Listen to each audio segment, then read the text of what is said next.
menggelar serangkaian sidang untuk mendengarkan gugatan, pemeriksaan saksi dan ahli hingga juga memanggil 4 menteri. Besok Mahkamah Konstitusi ini akan menggelar sidang pembacaan putusan sengketa hasil Pilpres 2024. Langsung dari studio Kompas TV di Mahkamah Konstitusi, kita akan bahas hal ini, saudara. Bersama saya sudah hadir ahli hukum tata negara Fitra Arsil dan juga Direktur Eksekutif Lingkar Madani, Ray Rangkuti. Terima kasih Prof. Arsil, terima kasih juga Bung Ray sudah bersama Kompas Petang hari ini. Kita langsung dari Mahkamah Konstitusi. Saya ingin ke Prof. Fitra Arsil dulu ini, bicara soal kita menganalisa kali ya, setelah melihat serangkaian sidang yang sudah dilakukan 2 pekan ini, yang dihadirkan saksi, kemudian ahli, bahkan 4 menteri dihadirkan. Anda melihat akan bagaimana ini keputusannya besok ini? Saya kira seharusnya kita mendapatkan putusan yang berkualitas ya. Oke. Karena perdebatan yang sudah terjadi bukan hanya di persidangan tapi di media ini sudah semakin berkualitas dan publik ya, tadi ya ada diberitakan juga ya, publik itu tidak ada seorang sebesar ini perhatian publik terhadap persidangan Mahkamah Konstitusi. Jadi bahkan publiknya ini bukan kita seperti misalnya pilpres yang lalu itu publik itu dalam pengertian head to head para pendukung. Kalau ini orang-orang yang sebenarnya secara langsung bukan konstituen atau pendukung dari calon-calon itu kan, para kandidat, tapi punya perhatian besar terhadap apa yang terjadi di Mahkamah Konstitusi. Saya kira seharusnya Mahkamah nanti harus bikin keputusan yang bisa menjawab kekhawatiran publik ini ya tentang memenuhi rasa keadilan masyarakat lah kira-kira gitu ya. Jadi jangan bikin putusan yang kemudian orang menganggap wah buat apa berperkara di Mahkamah Konstitusi karena kita tidak mendapatkan jawaban dari keinginan terhadap para pencari keadilan itu gitu ya. Anda melihat sidang yang kali ini, sidang sengketa Pilpres kali ini berbeda dari sidang-sidang sengketa Pilpres sebelumnya? Saya kira berbeda. Ya, yang paling menonjol menurut Anda? Ya misalnya ya, kalau saya pernah bicarakan ya, waktu dulu itu kita bicara soal hasil itu soal jumlah suara. Maka persidangan itu adalah pembuktian soal jumlah suara.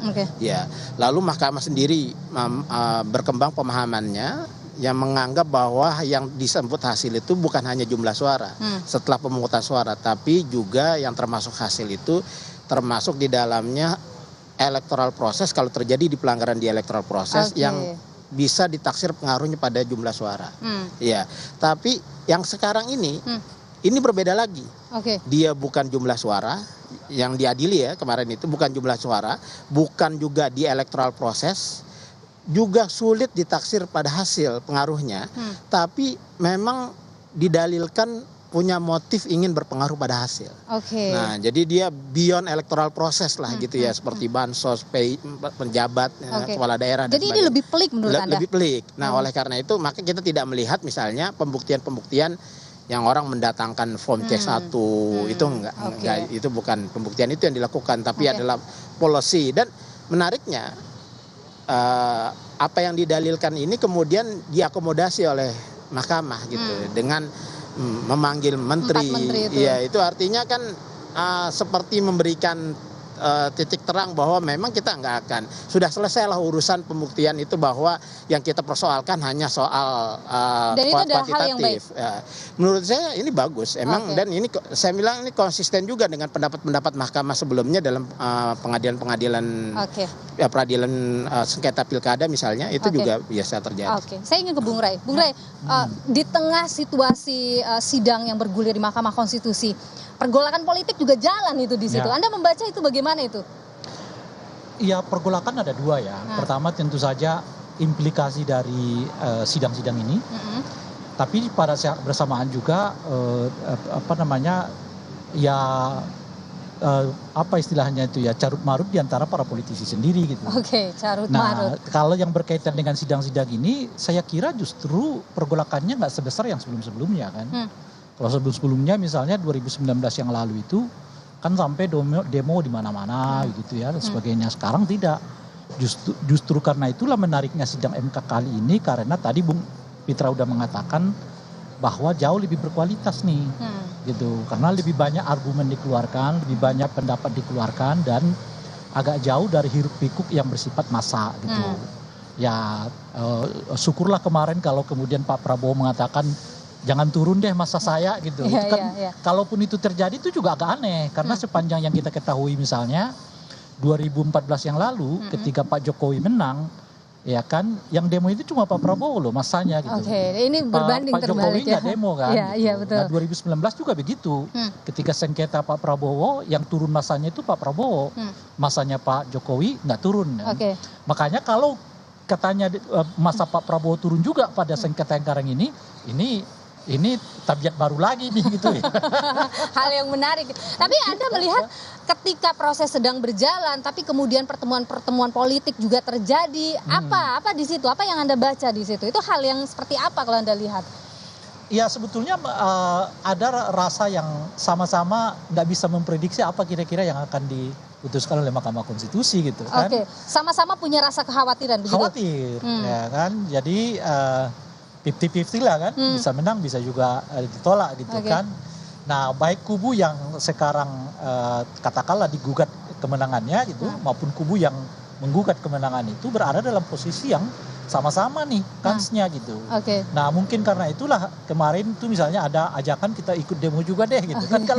Kalau punya keyakinan bahwa ini akan ditolak misalnya kan, ya memang mereka nggak akan ada ajakan-ajakan yang seperti itu, gitu. Itu satu. Nah oleh karena itu menurut saya ya, kalau saya sih tidak lagi lihat apa namanya perdebatan argumennya dalam konteks pemutusan hasil sidang ini, gitu ya. Karena kalau konteks argumennya itu tadi Bung Fitra udah mengatakan wah ini kayaknya bakal ada ini putusan yang apa namanya itu yang yang di luar dugaan kita lah, gitu ya. Nah saya lihat ini soal di luar itu. Nah di luar itu adalah apa, gitu ya. Masih macam-macam. Kan kalau dilihat trennya akhir-akhir ini kan, kalau beda politik itu bisa dikriminalisasi. Nah itu tren-tren yang kayak begitu kan. Nah saya khawatir di situ sekarang problemnya. Gitu. Baik. Saya ingin ke Prof. Arsil juga. Kalau kita lihat kemarin dalam sidang ada dihadirkan 4 menteri. Anda melihat bagaimana keterangan 4 menteri itu menguatkan apa ini di situ Anda lihat? Ya, memang keterangan 4 menteri itu kita nggak bisa dapat yang cukup mendasar ya. Jadi ini seakan-akan mereka sedang menceritakan tugas-tugas mereka, gitu ya. Tapi ini kan nanti tidak cukup bisa membuat hakim punya percaya atau keyakinan atas dalil-dalil. Nah itu kan harus diinterpretasi. Ini problemnya kan yang bertanya kan hakim nih, ya, jadi bukan para pihak ya, pemohon atau termohon atau yang pihak non terkait juga yang nggak bertanya.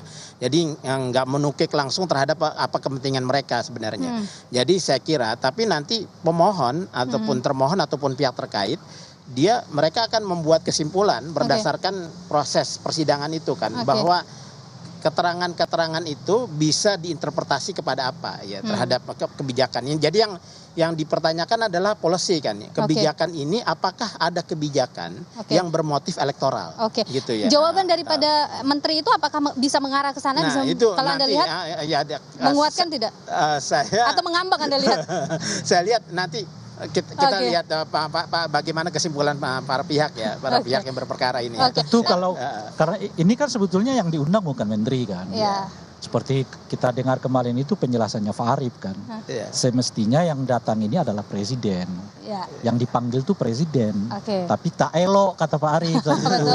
Maka diwakili oleh presiden. Nah jelas-jelas tentu saja presiden, menteri-menteri ini akan berbicara tentang sesuatu yang mungkin ya tidak berbeda dengan presidennya.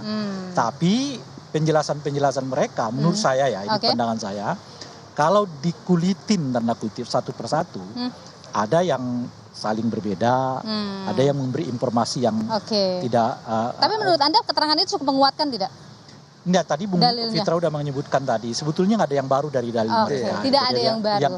Cuman dari pernyataan-pernyataan mereka itu makin menguatkan kita, kalau saya ya melihatnya, ada yang berbeda nih antara menteri-menteri. Oke, gitu loh itu yang kira-kira. Anda baca ya, ada perbedaan. Prof. Harsil, juga yang menarik dalam sengketa kali ini adalah amicus curiae yang disampaikan oleh banyak pihak ya. Kalau tadi keterangan juru bicara MK ada 50 bahkan yang masuk, tapi yang kemudian diterima memang hanya 14 karena melewati batas.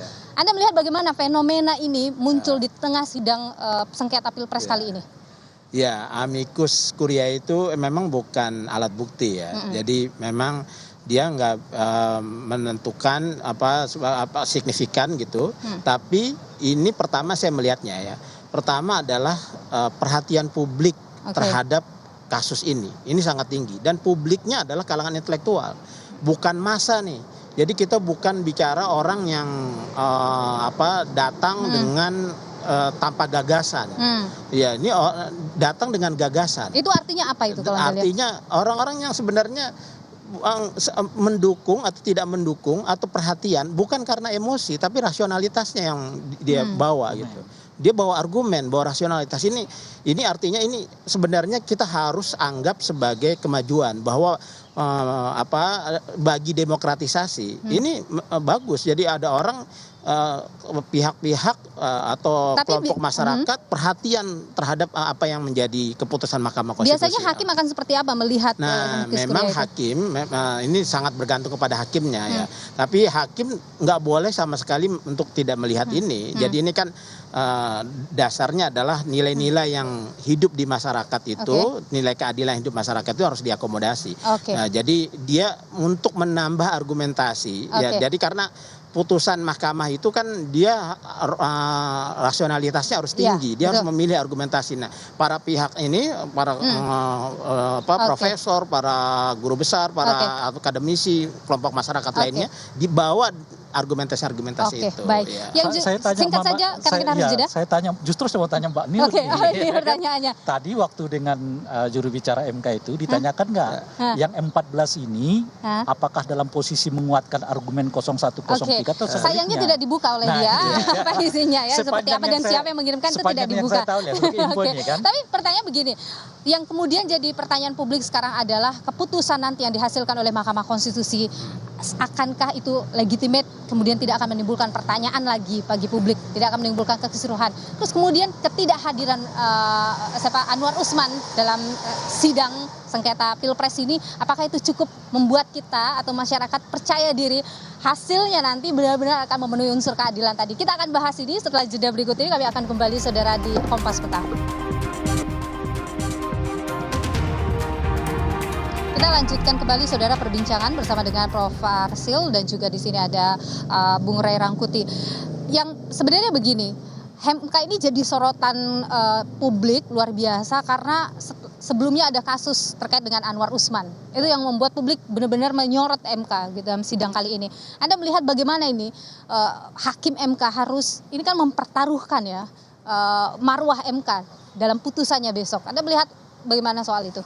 Iya, seharusnya kita mendapatkan berita gembira nih harusnya dari MK bahwa mereka akan menjawab kekhawatiran publik terhadap mereka kan ya. Dan saya juga tadi saya sampaikan bahwa ada harapan karena memang hakim sekarang itu hakim Anwar tidak ikutan. Ada 2 hakim baru ya, dan ada 3 hakim yang kemarin disenting di putusan 90 itu juga sekarang masih ada. Jadi saya kira mungkin kita akan dapat putusan yang bagus gitu harusnya. Dengan tidak adanya Anwar Usman misalnya itu akan menjadi angin segar? Iya, harusnya begitu. Dengan tidak adanya Pak Hakim Anwar yang sudah kena putusan MK itu ya, artinya putusan kekhawatiran kan semua pemohon itu mengkhawatirkan putusan 90 selalu dimention kan. Ya, betul. Putusan 90 selalu dimention. Artinya itu menjadi momentum problem di pemilu kita kan di situ sebenarnya. Nah, sekarang kondisi hakim ini menjanjikan sebenarnya. Ya, jadi mudah-mudahan memang ada putusan yang berbeda. Hari ini masih berlangsung RPH di dalam. Apa yang kira-kira menurut Anda jadi perdebatan serius di sini? Berarti alot ini. Tapi memang perkiraan saya melihat komposisi 8 hakim, kemudian profil dari ke-8 hakim itu. Iya, memang seharusnya ya kalau kita bagi-bagi putusan ya. Putusan itu kan di undang-undang 3 sebenarnya. Putusan tidak dapat diterima, tolak atau kabul. Putusan tidak dapat terima enggak lah ya. Ini kan soal legal standing, soal kewenangan mahkamah. Ini pasti enggak ada putusan tidak dapat diterima. Ada 2 putusan. Putusan tidak tolak atau kabul.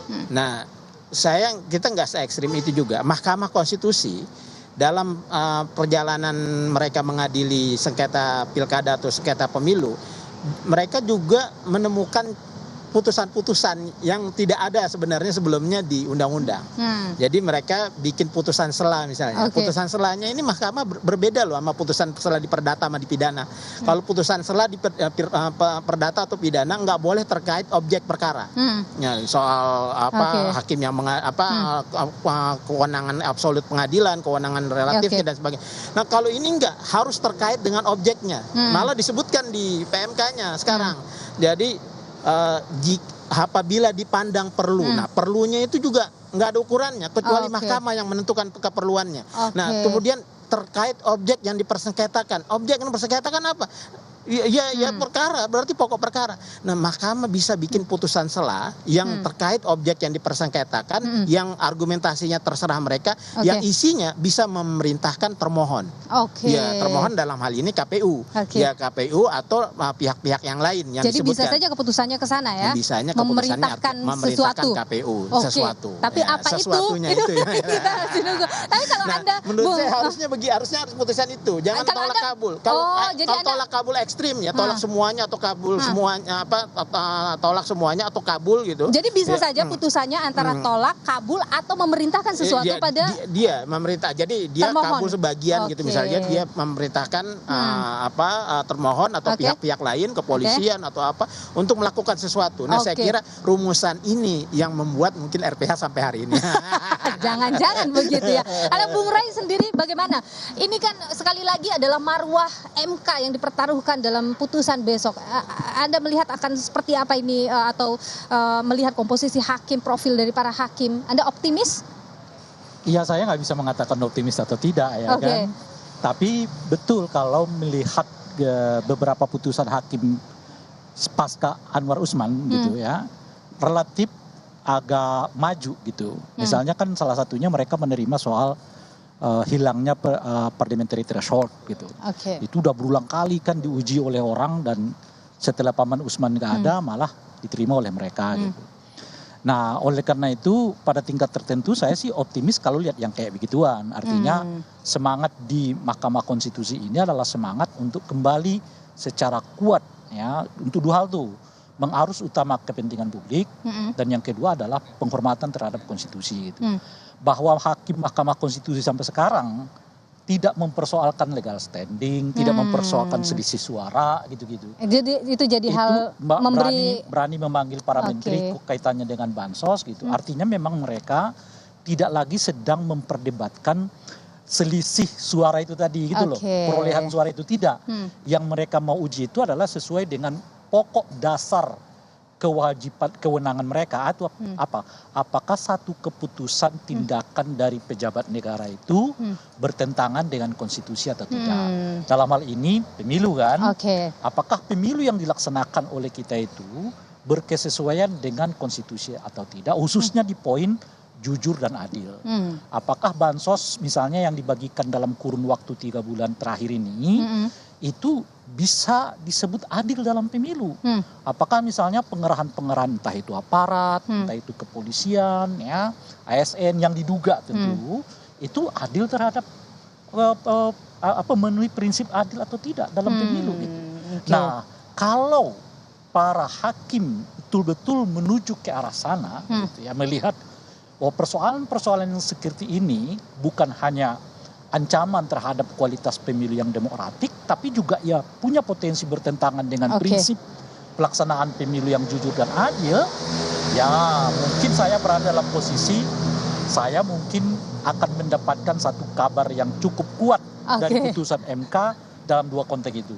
Pertama adalah memastikan semua pelaksanaan pemilu kita itu dengan kualitas demokratik yang baik, karena di depan kita ada pilkada. Ya, betul. Ya, jadi jangan sampai kemudian kalau misalnya hakim membuat putusan bahwa problem-problem yang disebutkan ini tidak berdampak terhadap prinsip-prinsip pelaksanaan pemilu gitu, saya khawatir model yang sama akan terjadi di pilkada 2024 gitu ya, di mana orang berlomba-lomba meraih suara setinggi-tingginya dengan cara apapun, karena mereka akan melihat ini jadi jurisprudensi memang ya putusan ini. Mereka akan melihat bahwa ya yang penting itu suaranya tinggi lah gitu loh kira-kira. Oke, tapi Bung Ray begini, kalau kita bicara soal putusan sidang besok, bagaimana publik harus menyikapi, bagaimana para politisi atau mereka yang bersengketa menyikapi hasil putusan besok itu menurut Anda yang paling baik? Ya tentu yang bisa dilakukan entah mengabulkan atau tidak oleh MK ya menerimanya. Tentu saja akan ada kecewa, tapi kita nggak punya mekanisme yang lain kecuali menerima hasil itu gitu ya. Akan ada riak, ya komentar yang pedas macam-macam, is okay gitu ya selama itu di media, di perbincangan, di wacana, is okay. Semoga gitu. Tidak ada hal-hal yang kemudian sampai ke otak fisik dan lain sebagainya ya dengan itu yang tentu kita tidak harapkan. Kita tidak harapkan karena kali lagi ya kita harus katakan pada penilaian saya ya, ini penilaian saya. Inilah sengketa pilpres yang menurut saya paling berkualitas. Sepanjang yang kita lakukan ya. Ini yang paling berkualitas. 2009 sampai dengan 2014, 2019. Sengketa ini menurut saya yang paling mencerdaskan tanda kutip ya. Baik. Gitu. Bu, Prof, kalau Anda melihat sebenarnya biasanya dalam sidang seperti ini, apalagi dalam sidang ini apa yang paling bikin dissenting ini antara para hakim? Ya, kalau saya lihat ini sih potensi dissentingnya sih tetap tinggi ya. Jadi karena yang diinterpretasi tuh nggak sederhana. Kalau soal angka-angka itu kan sederhana aja, perhitungan mana yang benar, maka orang kemungkinan dissenting lebih kecil. Nah, maka kalau ini kan ada konten opini di situ. Nah, jadi seperti juga persidangan PUU, pengujian undang-undang, ada pihak-pihak dissenting. Nah, kalau yang di sini kemungkinan dissentingnya juga menjadi lebih tinggi. Baik. Kita akan tunggu besok ini beberapa jam menuju pembacaan sidang putusan. Ini besok rencananya jam 9. Dan akan live juga di Kompas TV. Masyarakat juga bisa menonton langsung melalui live streaming. Terima kasih Prof. Fitra Arsil. Terima kasih juga Bung Ray Rangkuti. Sekali lagi, kalau ini adalah sidang yang paling berkualitas, kita tentu nantikan hasilnya juga putusan yang berkualitas. Terima kasih Bapak-Bapak. Saudara, kami masih akan kembali dengan